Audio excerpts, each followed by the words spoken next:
The untold stories. তর্ক পঞ্চানন ভিতর থেকে হুঙ্কার দিলেন, নিতাই, আজ তোর একদিন কি আমার একদিন। দাঁড়া, এক পা নড়বি না ওখান থেকে। আমি দরজা খুলে দিচ্ছি। আমিও দেখে নেব এ তল্লাটা এমন কোন ডাকাত আছে যে তর্ক পঞ্চাননের বাড়িতে ডাকাতি করবে। আজ দেখে নি কার ঘাড়ে কটা মাথা আছে। নিতাই তো তর্ক পঞ্চাননের হুঙ্কার শুনে অস্থির। উত্তরে একসঙ্গে একদল ডাকাত চিৎকার করে উঠল,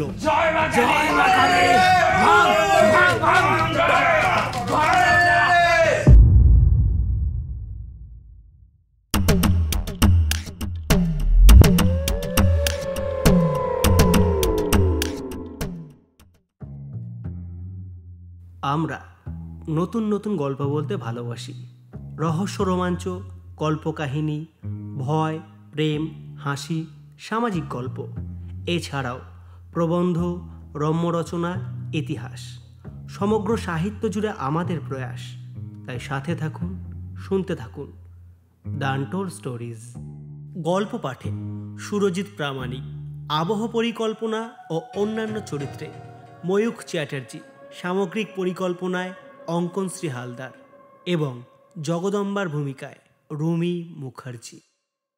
কালীকান্ত তর্ক পঞ্চানন বর্ধমান জেলার মানকারের কাছাকাছি একটি গ্রামে বাস করতেন। সেই গ্রামের নাম ছিল পলাশবাড়ি। সেখানে চাষা, ধোপা, নাপিত, গোয়ালা, বাগদি ও কায়স্থদের বাস ছিল। বেশ সমৃদ্ধ পল্লী। হাটবাজার, পাঠশালা, চতুষ্পাঠী সবই ছিল।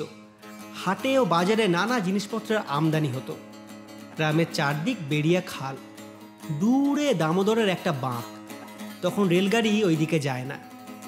গ্রামের উত্তর ও পূর্ব দিকে দিগন্ত প্রসারিত বিশাল প্রান্তর। কালীকান্ত তর্ক পঞ্চানন সে গ্রামের অত্যন্ত সম্মানীয় ব্যক্তি ছিলেন। তর্ক পঞ্চানন মহাশয় ছিলেন ন্যায়শাস্ত্রের দিগ্বিজয়ী পণ্ডিত। দেশ বিদেশ হতে তার নিমন্ত্রণ পত্র আসত। ঠিক তেমনই ক্ষেত খামার, দিঘি, পুষ্করিণী, আম, কাঁঠাল, নারকেল ও তাল গাছের বাগানের মালিক ছিলেন তিনি। এটাকে বাগান না বলে বন বললেও কিছু ভুল হবে না।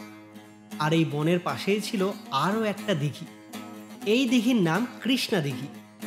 কালীকান্তের পিতা কৃষ্ণকান্ত শিরোমণি মহাশয় গ্রামের লোকের জলকষ্ট দেখে দেশ বিদেশ ঘুরে টাকা উপার্জন করে এই দিঘিটি খনন করে দিয়েছিলেন গ্রামবাসীদের জন্য। দিঘির গভীর কালো জল ছিল সুপেয়। গ্রামের বাসিন্দা ছাড়াও দূর দূরান্ত থেকে লোকজন আসতো এই দিঘির জল নিতে। দিঘির নাম দেওয়া হয়েছিল কৃষ্ণ দিঘি। লোকের মুখে মুখে সেই নাম হয়ে গেছিল কৃষ্ণা দিঘি। এই দিঘির উত্তর পারে মাঠের ধারে একদল বাগদি বাস করত। কিন্তু এই মাঠে নয়, তর্ক পঞ্চাননের বাড়ির উত্তরে যে মাঠ এখন যোজন বিস্তৃত, সেই মাঠে প্রায় ডাকাতি হতো, রাহাজানি হতো। আশ্চর্যের বিষয় ছিল এই যে বিশাল বিস্তৃত মাঠের মধ্যে একটি মাত্র তাল গাছ ছিল। সেই তাল গাছের কাছে ছিল আরও একটি দিঘি। এই দিঘির নাম ছিল ডাকাতের দিঘি। ডাকাতেরা সেই পথে কোনো গ্রামবাসীকে দেখতে পেলেই মরিয়ায় উঠত তাদেরকে মেরে সর্বস্ব লুট করার জন্য। ওই যে বাগদিদের কথা বলছিলাম না, তারাই ছিল ডাকাত। তবে তারা গ্রামে চুরি করতো না, ডাকাতি রাহাজানি কোনো কিছুই তারা গ্রামে করতো না, তর্ক পঞ্চাননের ভয়ে। বাগদিদের সর্দার নিতাইকে তিনি প্রতিদিন সকালে হাঁক ডাক দিয়ে খবর নিত, তার গতিবিধি সম্বন্ধে জানত।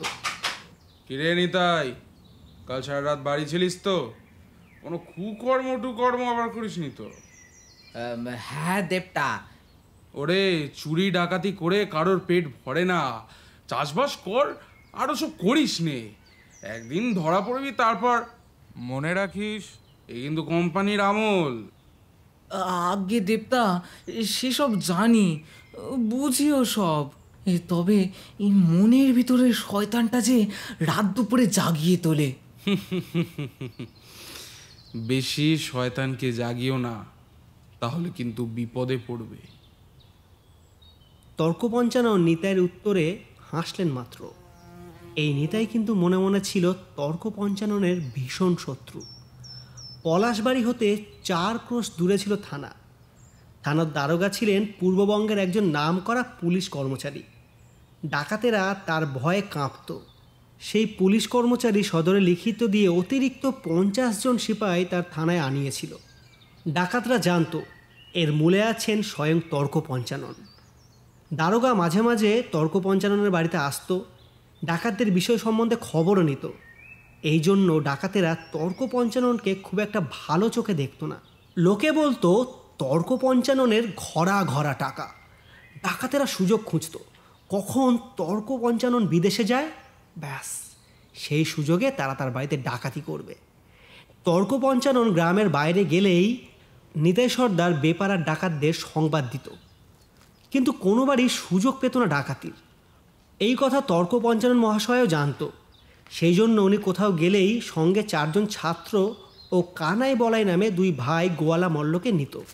কানাই ও বলাই ছিল বলিষ্ঠ জোয়ান মানুষ। লাঠি ধরতে ও তলোয়ার খেলতে তারা খুব ভালো পারত।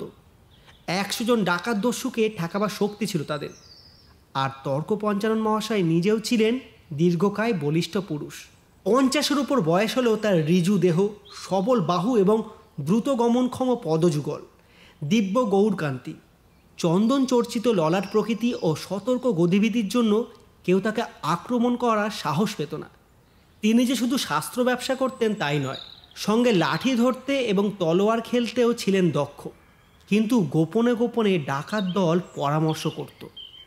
মরি আর বাঁচি, একদিন তর্ক পঞ্চাননের বাড়িতে। আশ্চর্যের বিষয়, সেই ষড়যন্ত্রের মূলে ছিল নিতাই সর্দার। সেবার তর্ক পঞ্চানন মহাশয় নবদ্বীপ গিয়েছিলেন। নিতাইয়ের বাড়িতে ডাকাতদের বৈঠক হলো। বৈঠকে স্থির হলো অমাবস্যার রাতে তর্ক পঞ্চাননের বাড়িতে হানা দিতে হবে। ভিন গায়ে ডাকাতেরা সে কথায় সায় দিল।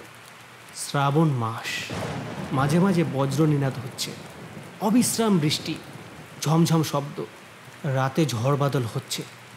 এমন সময় ডাকাতেরা পূর্ব পরামর্শ মতো তর্ক পঞ্চাননের বাড়ি ঘিরে ফেলল। এদিকে পাকা ঘরের মধ্যে একখানা বড় তক্তপোষের ওপর তর্ক পঞ্চানন মহাশয় শুয়ে আছেন। মেঝেতে তার স্ত্রী জগদম্বা দেবী।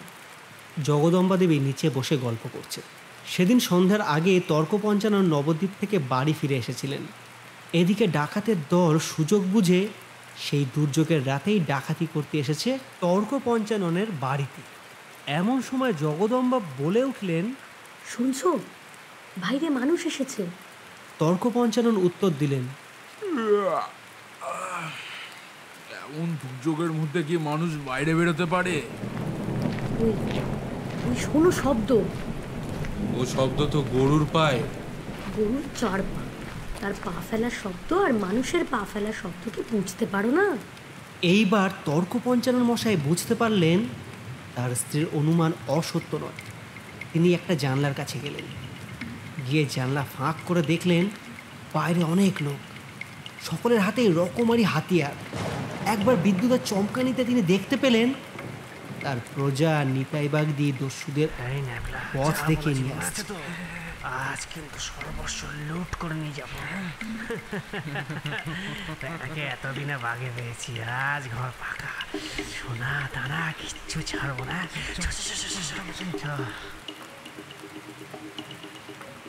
বিকট চেহারা ডাকাতদের, মাথায় ঝাঁকড়া চুল, চুল বেয়ে বৃষ্টির জল ঝরে পড়ছে। সকলের হাতে লাঠি, সরকি কিংবা তলোয়ার। জগদম্বা দেখতে পেলেন জানলার নিচে একদল লোক শীত কাটছে। ভিতর থেকে ঢালুভাবে পরিমাণে বৃহৎ, আর 2-4খানি ইট খসালেই ডাকাতদের রাস্তা পরিষ্কার। জগদম্বা দেবী ভয়ে কাঁপতে কাঁপতে চুপি চুপি তার স্বামীকে বললেন, উঠে বসো, লাঠিটা আর সরকিটা হাতে নাও। চুপ করো, দেখে নেবো কেমন ডাকাত। এই বলে তিনি মালকোচা মেরে কাপড় পরলেন, পৈতেরা মালার মতো করে গলায় ঝোলালেন এবং স্ত্রীকে বললেন, দেখো, একদম ভয় পাবে না, তুমিও কোমরে কাপড় বেঁধে এসো। যখনই ওই শিথিল বদমাশগুলো ঘরে ঢোকার চেষ্টা করবে, মায়ের নাম বলে দে বলি, আমি সদর দরজায় আছি। জয় মা কালী। কাঁপা কাঁপা গলায় জগদম্বা বললেন, একদিকে শিথিল চোর আর একদিকে ডাকাত, আর রক্ষে নেই, বলো তো কি করি? তর্ক পঞ্চানন উত্তর দিলেন, দাঁড়াও, আমি দিচ্ছি। এদিকে 3-4 জন ডাকাত এসে সদর দরজায় হুড়মুড় করে ধাক্কা দিচ্ছে। ধর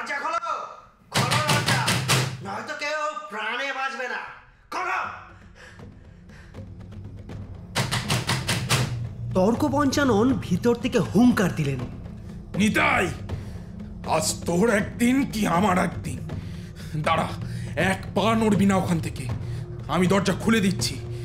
আমিও দেখে নেব এ তল্লাটা এমন কোন ডাকাত আছে যে তর্ক পঞ্চাননের বাড়িতে ডাকাতি করবে। আজ দেখে নি কার ঘাড়ে কটা মাথা আছে। নিতাই তো তর্ক পঞ্চাননের হুঙ্কার শুনে অস্থির। উত্তরে একসঙ্গে একদল ডাকাত চিৎকার করে উঠল,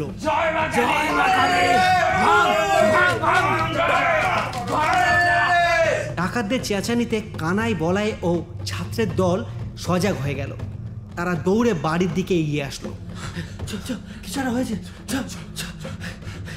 ওদিকে নিতাইয়ের দল নিতাইকে তর্ক পঞ্চাননের কবল থেকে ছাড়ানোর চেষ্টা করছে। অন্যদিকে কানাই, বলাই ও শিষ্যদের আক্রমণে ডাকাতরা যে যেদিকে পারে দৌড়তে আরম্ভ করলো। ঘরের ভিতর জগদম্বা হাতে খড়গ নিয়ে দাঁড়িয়ে। যেই একটা চোর ঘরের ভেতরে পা বাড়ালো, অমনি খড়গ দিয়ে তার পায়ে মার একবারই।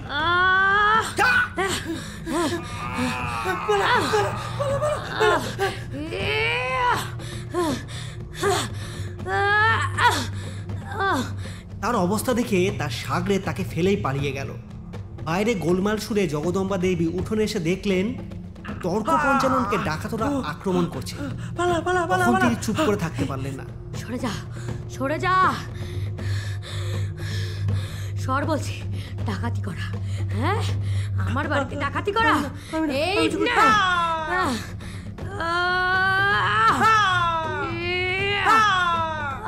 সারা হাতে উন্মাদিনীর মতো ছুটে আসলেন ডাকাতদের সামনে।